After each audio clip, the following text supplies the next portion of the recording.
we know that Jehovah's angels have protected our conventions. We also know that bad things happen to Jehovah's people. We don't know how Jehovah balances those things. We just don't. So, I know Jehovah's Witnesses are far from unique when it comes to claiming to have a selectively interventionist God. Most Christians that I know will try to claim that God's hand was in something or involved in something, no matter the outcome.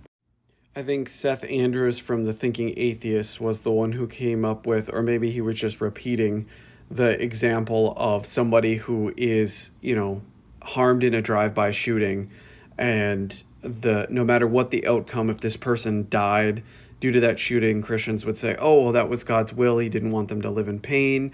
If they recovered miraculously and there was no problems, then they would say, oh, well, that was God intervening to make sure that they lived a great life, and that he made sure that nothing bad happened to them. And if they were like seriously injured but they survived and they were maimed for the rest of their life and had to stay in a wheelchair, God would say, oh, well, that was God's will. He wanted to show people how to live through struggle and pain.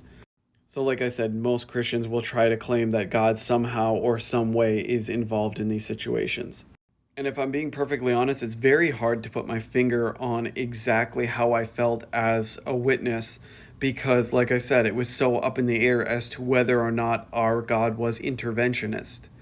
On one hand, the organization would point to really stressful or dangerous situations that Jehovah's Witnesses had been in the past and say, oh, this was Jehovah's hand. He had intervened to save them. His Holy Spirit was protecting them and watching over them. And then on the other hand, they'd say, oh, well, time and unforeseen occurrence befall us all, and God really doesn't just sit there and protect us from bad things happening. And so, as a Jehovah's Witness, you kind of wondered, okay, well, which is it? Is God going to intervene, and is he going to protect? Or is he just going to let things play out the way that they normally would? And according to this Watchtower representative, apparently the answer is both. Apparently, God has some way of calculating when stepping in and saving people is advantageous and when it is not.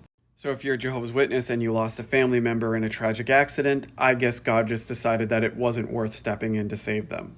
This is convenient reasoning for believers because there's no way to distinguish between a God that doesn't exist and a God that just selectively chooses when he intervenes and when he doesn't.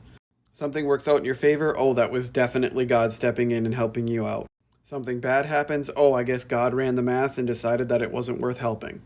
When good things happen, it's the truth. Then when bad things happen, it's the truth. Then when good things and bad things happen at the same time, that's your surest proof.